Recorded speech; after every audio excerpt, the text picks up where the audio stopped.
It's fun to eat supper with your family, especially when there is good food on the table. Oops, I didn't get that edit right. Hey, what's up, guys? Chip Walters here. Hey, today what I want to do is I want to show you how I created this vintage rack bevel. And I'm using Ian Hubert's UV projection technique. So I used the Images as Planes plugin to import my image. And then I went into edit mode and I'll select one of the edges and I'll hit the G key twice, and that'll actually allow me to slide the edge without adjusting the actual image. And so I'll get that done, and now once I've got that done, I'm going to use the knife tool to go in there and cut out some of the parts that are going to be important later on. These little sheet metal parts are turned down on the front of the bezel, as you can see, and then there's some tabs here that have some screws that we need to cut out as well. Now there's a number of different ways that you can actually, one of the best ways is of course to use the knife tool, and as we can see here, that's exactly what I'm doing. And once I get this done, I'm going to show another way. By the way, one of the things you may notice is that I went ahead and did an inset earlier, and then I hid the outside area. And the reason for that is because I just want to work on the inside of the sheet metal, not the actual plastic casing or sheet metal casing that's on the outside.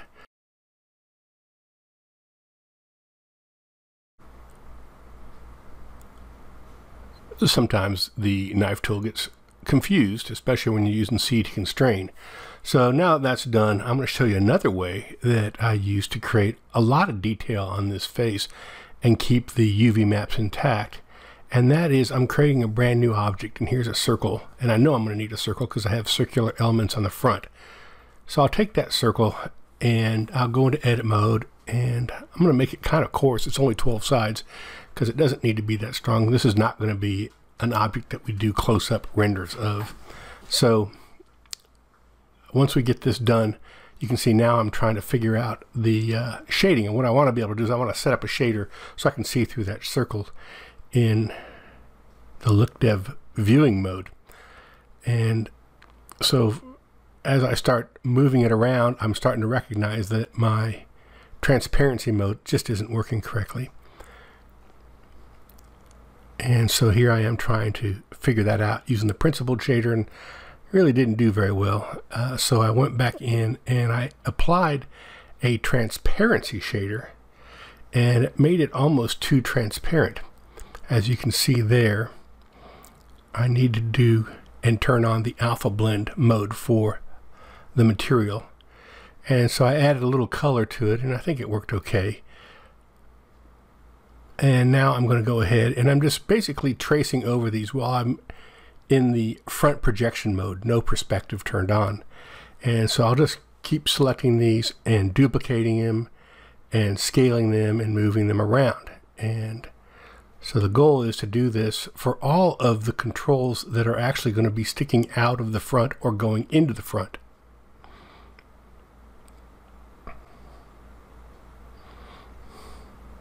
Here I got stuck in circle mode. I do that sometimes. I had to go back and fix that. Once I got that fixed, I can get back in and start editing again. So I've got a bunch of USB connector areas there. And I just created the big rectangle, in case that's what you saw there. That's the big rectangle. So I have a bunch of USB rectangles there. And what I'm doing is I'm just going to copy that rectangle, and then I'm just going to scale it down.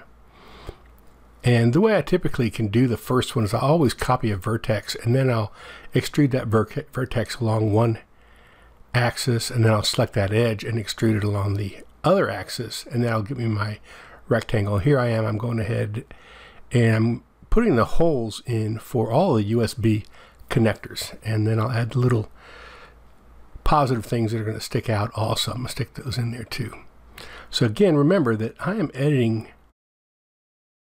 a plane that is out in front of the original model. Sometimes you'll want to subdivide between vertices, and it'll get you the ability to adjust these here. I subdivided a little too many, so I had to do a vertex dissolve. Control X can also do that same thing. And we're getting close to having this one panel done. But let's go ahead now and let's get these brackets. And so again, I'll take one of the circles, scale it up, duplicate it, and then I'll grab one of the vertexes, and I'm going to, in this case, extrude it all the way around. And it's kind of important when you do this that you leave a little bit of the highlight for that bracket in the middle of your edge, so that it'll actually render on both the bracket when it gets pushed in as well as on the edge of the material on the way out. As you can see here, what we're doing is just modifying, adjusting these. Remember, this is a photograph, so it's not going to be perfect. So you're going to have to adjust things as you go. Sometimes the non-perfect parts are actually what makes things look more like a photograph too. So here I just copied that, rotated it, and I'll move that into place.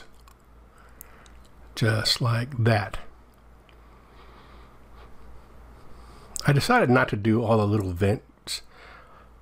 They're black, and I can probably cut those out with a specularity control if I need to, if it really becomes a problem. Here's those screws on the little turn downs, the things that connect the faceplate to the enclosure. Grab another square. Let's get the AC outlet or inlet input connector.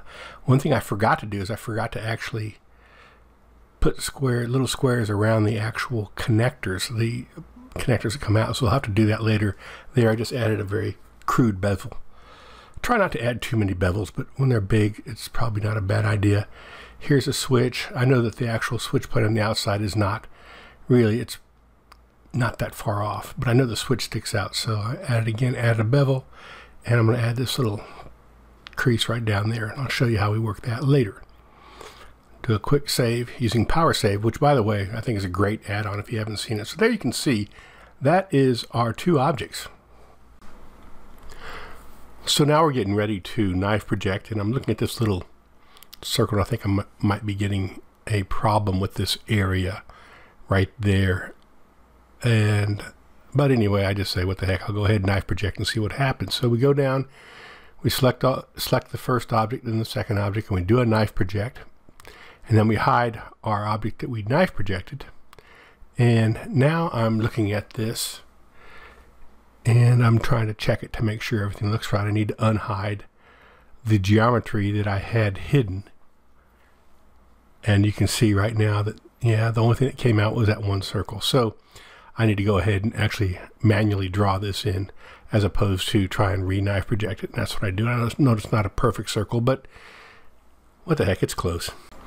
So next I select all the faces, and then I will then go and say select boundary, and that gives me this, and I can extrude it back. And notice that we have some kind of transparency problem, which is something that Images as Planes creates for us. So we have to make sure we set our shadow mode to opaque and not alpha blend, and we're good. And now what I'm doing is I'm actually assigning material to that outside bevel, and that way I can mess with that later. Plus it gives me a chance to be able to now, I can select and deselect just those faces. Okay, so now I'm selecting all the faces facing outward, and what I want to do is I want to hide everything I know that's going to be sticking out. So all of these little faces are all going to be sticking out, because what I'm going to do is I'm going to extrude the rest of it all in. So now that those are all hidden, I'll go in here and I'll do an A to select and an E to extrude, and I'll push them all back just a little bit, because I know that's what's going to work in terms of creating the visual illusion of reality. And now I'm going to UV mapping, and while these are created, while I created these edges, I want to go ahead and map them because they're hard to select. So I've got them set up. I'll go ahead and UV map them, and here I have them. I've tilted them a little bit and done a project, UV project from view, and then I put them on a black plastic part, and look how wonderful that worked out great. So now I'll unhide everything else, and I'm going to go ahead and adjusting things here. I'm basically just moving those brackets in just a little bit, And here what I'm doing is I'm going to select all the USB ports, but it turns out as I get around, I'm going to move all this stuff back in all at once with one extrude. But then when I get into this AC adapter, I realize, as we talked about before, I forgot those little plugs, little connectors. So I'm going to go ahead and just sketch those in real quick with a knife tool, and then let's start all over. So I'll just select all the parts that I know have to go in.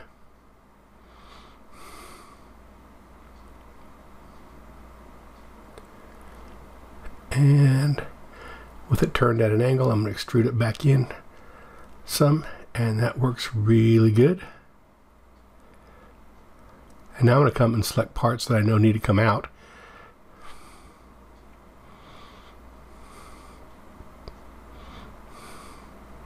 And while I have these selected,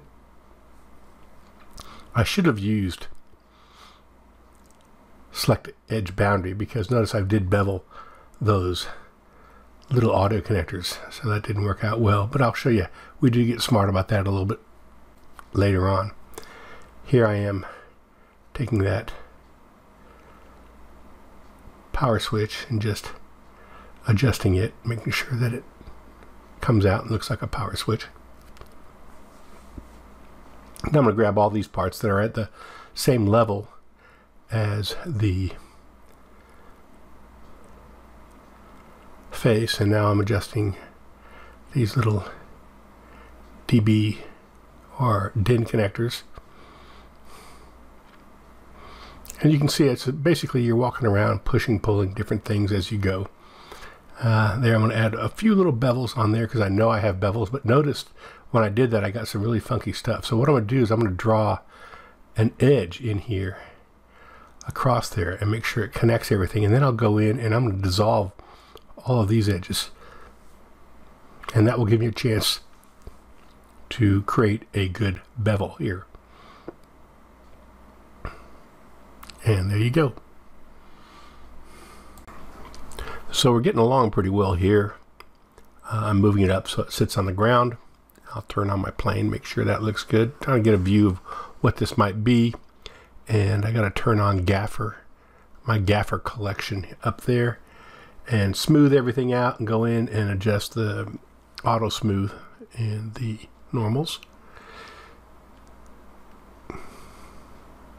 And now I'm going to go ahead and select all of these edges on the bezel. Oops, let's save the file. And once we get that done, we'll go ahead and add a quick little bevel there. I don't want to go all the way down. I want to make sure I leave a little room because I'm going to bevel that front face as well. And I can select coplanar there and then go in to my materials and deselect the ones that weren't on the bezel. And now I'm going to just adjust these, and I'm realizing I've got way too many little edges. So what I'm going to do is again select the boundary loops and then do a bevel, and that works just exactly as I wished it would. And I hit the hard normals. It's going to give me a nice little radius. It'll catch the light well, even though there's only one face on that bevel, so that'll look pretty cool.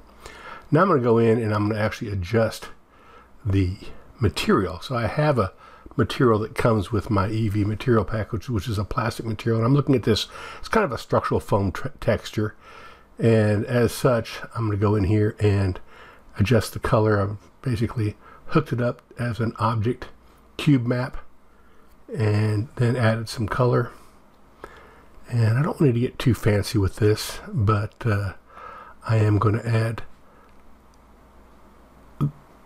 a material for the brackets. And so I'll grab those brackets and I'll set a new material.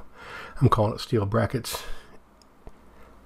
And I'll go and I'll grab this material from the original UV map because we like that color.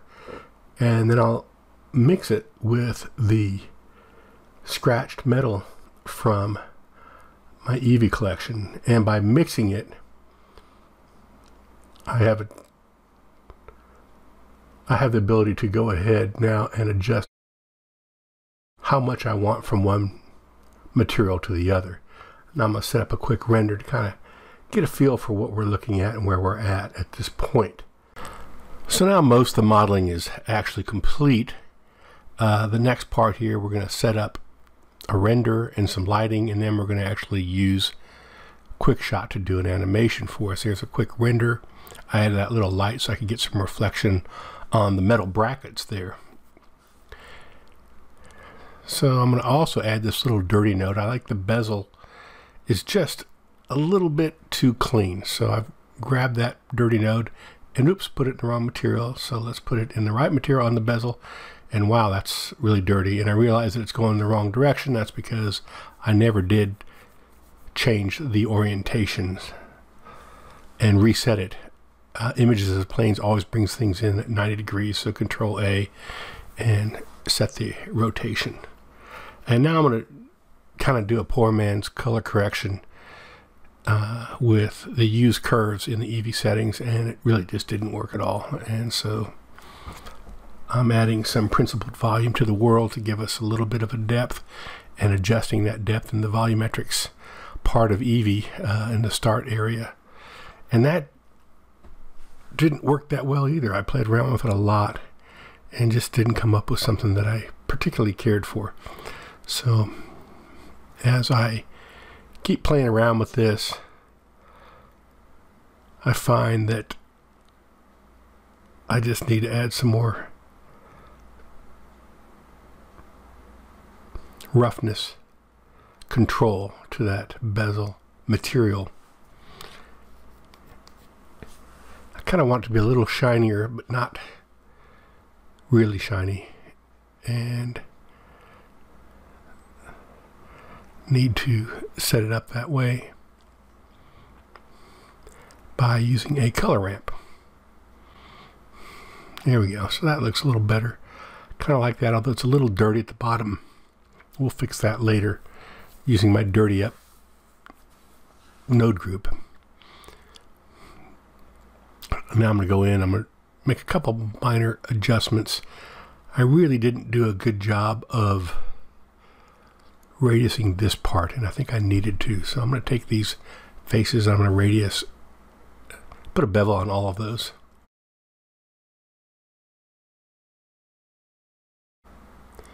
Four segments and harden them. Yeah, that's looking a little better. Again, it's dirty at the bottom, but are starting to get better. Now, if you notice, the vents aren't looking that great, but you can go into the material and turn down the specularity, and it'll make those vents black out, which I do later.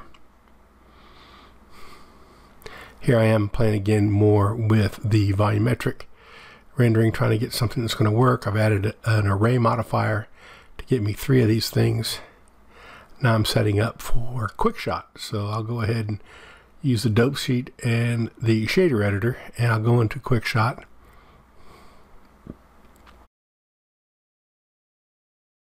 Oh, here I am adjusting the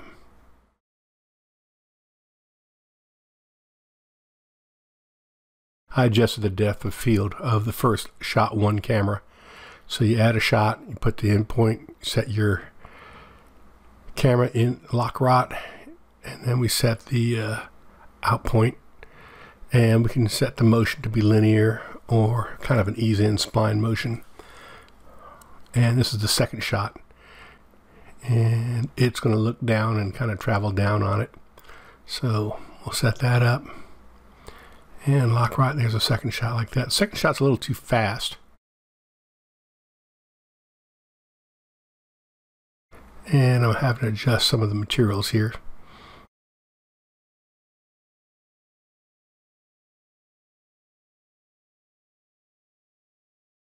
The dirt was just too much, so I basically added a mix shader to kind of temper off the ambient occlusion part of that dirt. And now I'm not crazy about the lighting, so what I'll do is I'll open up this new thing, go into 4-view. This is the way I always set up my lighting, is with a 4-view like this. So I'll just use a wireframe, grab the cameras, move them around, and get them kind of where I want them.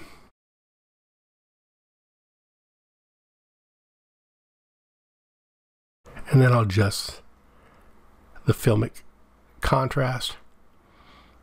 And it's kind of going back and forth a lot this way is what I end up doing. Here I'm adjusting the world. I'm pulling a new HDRI in. I didn't get enough reflections on those chrome materials. And I just need to turn that roughness just a little bit down so that it's a little more reflective. There we go. So now it's starting to look a little better. That reflection as it comes across while it's moving really does work well. It looks good. This may be a little too close for comfort. So the second shot was just a little too fast, so I just adjust the number of frames to 150 to slow it down. One of the nice things about quick shot is that you can adjust the frame count and the motion, even the order of the cameras at any time, and it just recalculates everything for you. Did a render. Now I'm going to come into my compositing area, and what I really need to do is I want to actually do a proper composite on these images. I'll add a blend and just bump up the brightness a little bit, add this glare, which a little bit of a ghosting, kind of a lens glare, if you will. You can see what it looks like. I turn off the mixed all the way to 0 so I can see it, then I can adjust it there. And once I got that set up, I'll have my color balance, and this is kind of traditional, little blue in the shadows, green in the mediums, and yellow in the highlights, and that works pretty good. Then I'm going to add a noise texture and a little bit of a Gaussian blur, fast blur at 2 pixels to give us a kind of a film grain is what I'm trying to look for, and that works out pretty good. Use color dodge here is what I do, and adjust the FAC, and looks pretty good. So from here it's just set up the render, choose the folder we want to go into. I'm going to use FFmpeg with a MPEG 4, and then perceptually lossless, and then I'll start my rendering. So that covers it for this. I know it was really fast and pretty advanced, but I hope that there was some part of it that was valuable to you. Thanks for watching, and I'll see you online.